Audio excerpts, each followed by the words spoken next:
In this video, I'm going to be building the best possible team for under 1 million MT right now in NBA 2K25 my team, and I completely understand that a million MT it's hard to come by and it's not very easy to obtain, and you do have to spend either a lot of money to get that or you have to grind this game like crazy to make a million MT. So if you guys want to go check out my other squad builders that I've been posting over the past couple weeks, there is obviously a 500,000 MT squad builder, a 250k squad builder, and also a 100k squad builder as well. So if you guys want to know, what are the best teams for those different price points and you don't have a million MT, I'd recommend going and checking out those videos as well in case you want to build a cheaper team.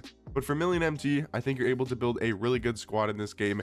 And at the starting point guard position, I think this card is really good for his price. Correct me if I'm wrong, but I do think I haven't checked his price so much recently. I know Dark Matters have been going slightly back up in price. I do think this card though is around 200 to 250k, maybe a little bit more, but I do think that's still a really good price for Dark Matter Stephon Castle. He's a 6'7" point guard, 6'9" wingspan with really good defensive stats and badges. This card is amazing on the defensive side of the floor, but also where they did upgrade a lot compared to his pink diamond is they gave him his jump shot on very quick timing, which I think is a great release. He's also got the Pro 2 fade, which I really like, the Trey size up, the Kemba escape. I wish he had better behind the back.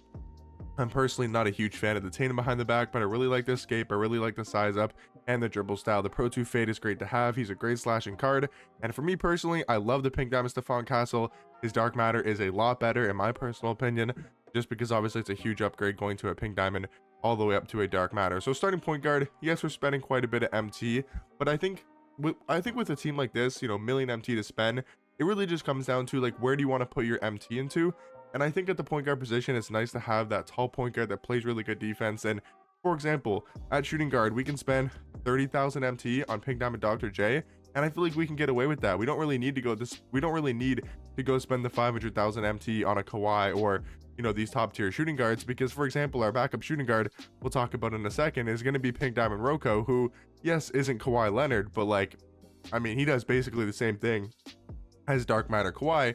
And yes, there are some point guards like our backup point guard that is very similar to Stephon Castle. So it just comes down to, where do you want to spend your most amount of MT? And I do think at the point guard position is nice to have, but there's obviously going to be lots of other expensive cards on this squad as well. But Dr. J at the shooting guard position next to Stephon Castle, I think gives us that perfect mix of offense and defense. Both those cards can score the ball at a very high level, but also can be really good defenders, especially Stephon Castle. So for 30k, I think is a really good pickup for pink diamond Dr. J.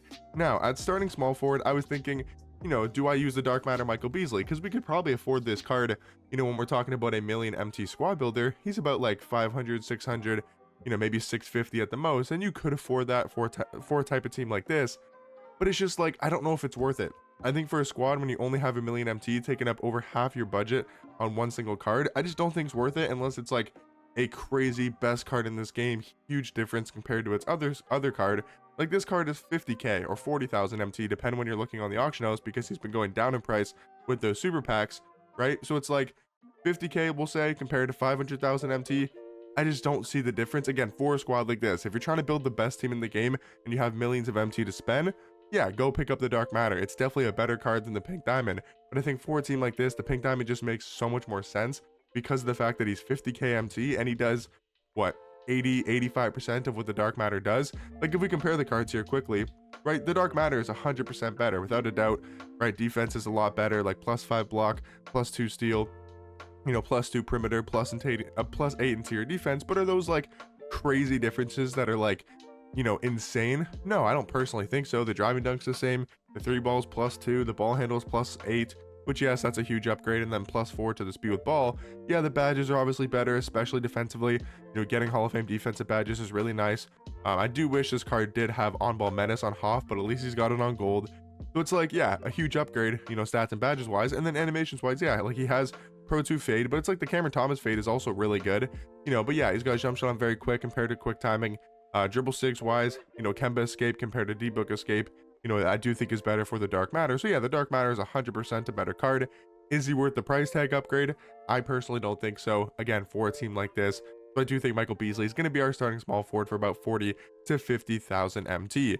Now, starting power forward, I think this card is actually super underrated for how much he's going for, and that is Dark Matter Jaren Jackson Jr. I do think there's a big enough upgrade between his Galaxy Opal and his Dark Matter to warrant the price.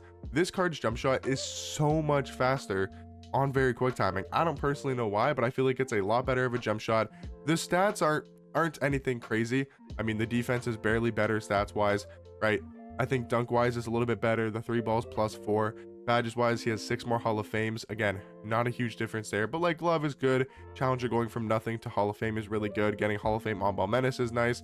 So there is some Hall of Fame badge upgrades. Landing launch on Hoff is really good, but animations wise is where this card does get upgraded quite a bit. Having a dribble style makes a world of a difference offensively for me. Actually being able to move is really nice. Now the Jalen Green dribble style is by far not, it's not like the best dribble style, but it's definitely good and it's nice to have on a power forward. He's also got his jump shot timing on very quick compared to only quick. I think the Galaxy Opal is still a great card, but I do think I mean, I've been looking on Xbox recently and I've been seeing Jaren Jackson Jr. end for 200,000 MT. Now it does depend when you're looking on the auction house, but like there's one up right now with 25 minutes left for 150k, but like I've said, I've seen some end around that 200,000 MT price range. I think he's potentially worth that price. I think Jaren is really good defensively with a quick jump shot. He's got that dribble style. I think he's an absolute beast at the power forward position. And then of course, guys, you guys already know who we're running at center. I mean, it just makes so much sense for how much this card has been going down in price over the past couple weeks, and especially in the last week or so. This card is now down to, I mean, I'm looking at one on Xbox right now, 2 minutes left, 100,000 MT. This card's selling for like no more than 115 to like 125 to maybe 150 at the most is what you'd be spending for Pink Diamond Wemby, and he is 1000% worth that price. A 7'4" center card, 7'8" wingspan, has still maybe the most uncontestable jump shot in this game. Just, it's broken. It's not even because of his height, because there's other cards that we have are that tall, and it's not the same. Like Zach Edey's jump shot on his Dark Matter is really good, and you can shoot over the top of people because you're 7'5" with that Dark Matter Zach Edey. But like there's something about this Pink Diamond Wemby card that his jump shot is seriously broken. And guys, I do seriously believe for, like, you know, obviously the million MT squad builder, I think this is potentially the best starting lineup you guys can build. Now off the bench, we have to keep it a little bit more budget, but like I was talking about, Pink Diamond Dr. J, he can get the job done just like Stephon Castle, because he's also a 6'7" point guard. He also has elite level defensive stats and badges, right? 99 steal, 97 perimeter, 92 block, 90 interior defense, really good Hall of Fame defensive badges, 6'7" point guard, 6'11" wingspan. You know, maybe not as good offensively, but it's not like this card is a bad defender by any means. Like he can still, or sorry, not like he's a bad offensive card by any means. He can definitely still get the job done for 25 to 30,000 MT. Backup shooting guard, like I talked about, Pink Diamond Rocco. I just think for his price, you know, again, Kawhi Leonard's definitely better. Ron Artest is definitely better. There's maybe some other options that are better that I can't think of off the top of my head. You know, a Dark Matter Dr. J, you know, those type of cards. For sure, they might be better, or they are better. But it's just like, for the MT, 5,000 MT to get Pink Diamond Rocco is insane. That card's defense is unbelievable. He's 6'9" at shooting guard with a 7'2" wingspan, and has some of the best defensive stats in this game. Unbelievable card. We do need some offense off the bench, so I think Dark Matter Terry Dishinger just makes sense. And I think it also is nice to have, you know, for example, because people always say, okay, Terry Dishinger's undersized at shooting guard, or sorry, at small forward, and you know, he should be able to play shooting guard. And whilst I agree, I wish he could play the shooting guard position, and if he gets another card, I do hope he can play shooting guard, because I do think 6'7" is a bit undersized for obviously small forward.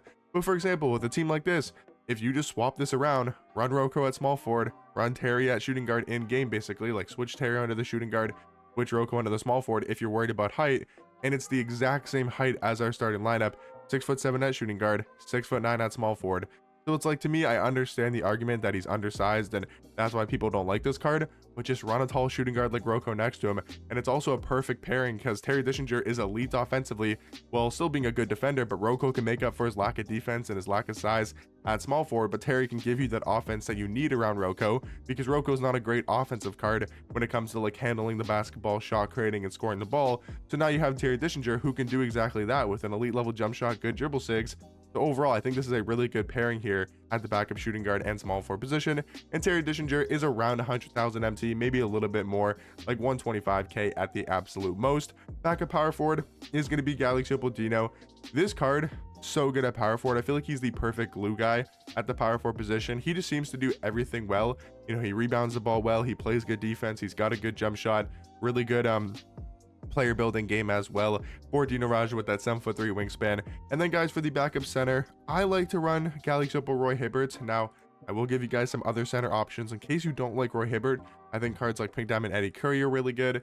I think cards like Pink Diamond Porzingis are really good when we're talking about center cards. And even Hassan Whiteside I think is also an absolute beast at the center position. Personally, I do like Roy Hibbert because of his size. I think his defense, his player model, and all that type of stuff does make up for the lack of not having a great jump shot, because he's 7'2" at center, 7'7" wingspan with one of the best player models in this game. And this card's defense is absolutely unbelievable. He's like a stone wall on defense. And I do think his jump shot is not great, but I actually think it's consistently knocked down, you know, in the catch and shoot wide open.